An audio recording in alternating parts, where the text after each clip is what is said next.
Episode ya 6 itangira habaye imyivumbagatanyo mu mujyi wa Barcelona, abantu bose barimo gutabazwa ngo bajye gutabara kuko ubwami bwabo bwari bwatewe n'amato agera kuri 40 yose ari hakurya mu nyanja. Umwami nubwo yabonaga ko batewe n'abasirikare benshi cyane, yafashe umwanzuro wo kurwana mpaka kandi bagafunga inkuta z'umujyi kugira ngo hatagira ikiwusohokamo, ubundi bakarwanira hamwe. Uretse ko nabo bari bafite amato ari hakurya muri Mallorca, bari kuyatumizaho akaza kubatabara agasanga nabo barimo guhangana, ariko abatera bari benshi cyane kandi bari ku muvuduko munini. Arnau Estanyol yari azi neza iyo nyanja, yarahakuriye kandi hakoreye igihe kinini. Yari azi neza ko aya mato ateye nubwo ari ku muvuduko munini, hari cano cyangwa ibyambu bine byonyine byo kwambukiraho, kandi abateye bari baje bagana ku cyambu bari bahagaze imbere. Arnau yahise afata umwanzuro wo kwiruka n'ubwato bwe akajya gufungira inzira abateye kuri cya cyambu bashaka kwambukiraho. Abaturage babanje kugira ngo arahunze, ari kwica itegeko ry'umwami ko nta muntu wemerewe gucika. Bashaka kumugarura ariko yakoranye umurava, ari nako yakurikiwe. Yaragiye afungira inzira amato abateye ari gucamo. Umwami yarireberaga arumirwa ubwenge Arnau akoresheje kugira ngo abatabare.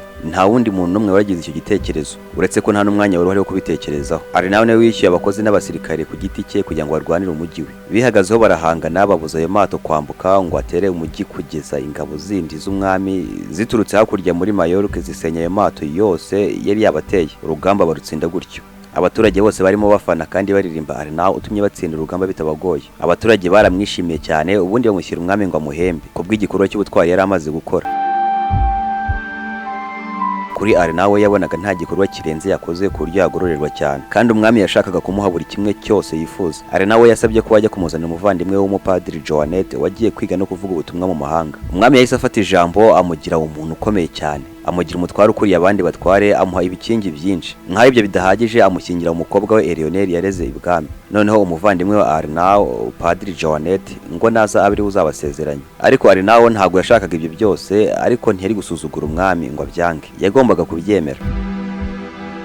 Arnau yicishaga bugufi cyane n'umwami abizi. Arnau ntiyifuzaga kuba umutware, Arnau ntiyifuzaga kurongora umukobwa wo mu bakomeye nk'umukobwa w'umwami batanakundanaga. Uwo mukobwa w'umwami nawe ntiyifuzaga kurongorwa n'umusore utava mu bakomeye. Arnau Estanyol yari man from nowhere, uretse kuba self made man, akaba arusha amafaranga abatware kugeza n'aho aguriza umwami, nta kindi. Arnau Estanyol rero ubwo yaratashye, ariko yabuzwe hakanira umwami kubw'ingororano adashaka. Yari agiye kuba umutware akayiborana n'umugore Eleonore umwami yamuhaye. Akigera mu rugo yasanze umukobwa we Mari yabimenye, ndetse n'umujyi wa Barcelona wose wabimenye. Batekereje kwimuka bagahunga ngo bishakire amahoro, ariko Sahade bagira inama yo kuguma muri Barcelona bakabyemera kuko ariho business zabo zagendaga neza. Mari yakundaga Arnau, ariko nta kundi yari agiye gushakana n'umukobwa wo mu batware, nuko nyine nta kundi byari kugenda. Bwarakeye Arnau akora ubukwe imbere y'umwami n'abakomeye. Padiri Joanet arabashyingira. Mari byaramubabaje, ariko Arnau amusezeranya ko atazaba wenyine, bazajyana nk'umukobwa we. Abageni barasohotse no hanze imbere ya rubanda rugufi barabishimira. Aho wa mugore mubyaye Francesca na wa mukobwa bakundanye kera Aladis nabo bari bahari.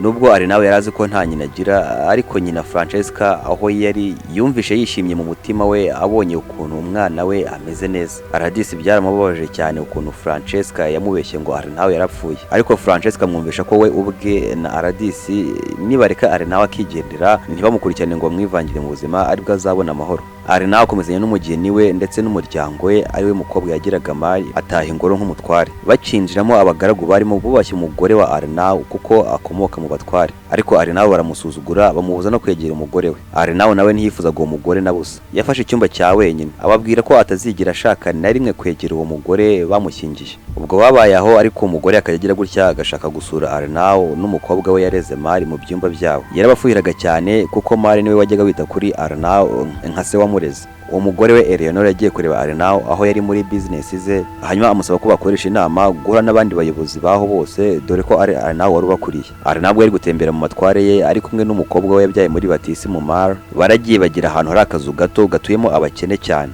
Bakibona umutware w'abatware Arnau aje, bagize ngo aje kubasoresha, ariko Arnau siyo cyamugenzaga. Uwo muryango wari warishwe n'inzara, umugore wonse yarabuze amashereka. Nibwo Arnau yabafashaga, akaba amafaranga menshi ahagije kugira ngo babeho.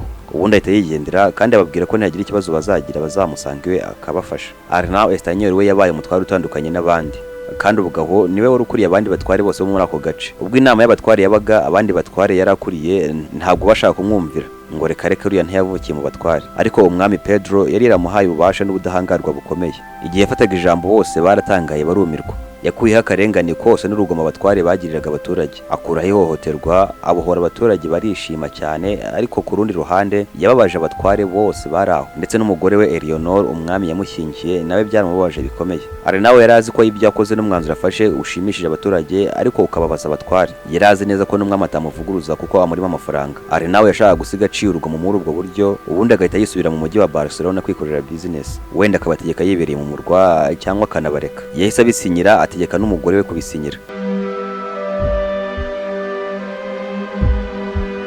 Mu mpeshyi z'umwaka w'1960 mu mujyi wa Barcelona, Arenawo akihagera yahise agirwa umutware w'inyanja, Consul de la Mar. Yari umuntu ukaze ariko uri munsi y'ushinzwe ubutabera.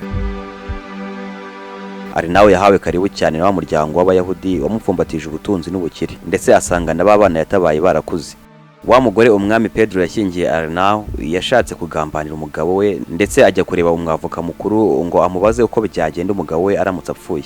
Ariko umwavoka yamubwiye ko apfuye batarabyarana umwana, imitungo y'umugabo we yose yazajya aho yanditse ko izajya. Bityo uwo mugore Eleanor yatashye ashaka gutereta umugabo we Arenawo ngo babyarane, dore ko batari barigeze baryamana kuva bashakana. Umugore yamwinginze cyane, ariko Arenawo ati wa mugore we narabikubwiye mbere yuko dushakana uko ntizigira ndyamana nawe. Ati umwami yarakunkingiye ariko ntiyanigeze kugushimisha. Ati mvaho rwose n'ikindi gihe. Arenawo yabanye n'umugore batishimanye, kandi ubwo Arenawo akaba umukire cyane icyarimwe, akaba na Consul de la Mar, umuyobozi ukomeye muri Barcelona, akaba ari nawe uca imanza nyinshi z'abaturage bo muri uwo mujyi, cyane cyane mu bijyanye n'ubukungu hamwe n'ubucuruzi.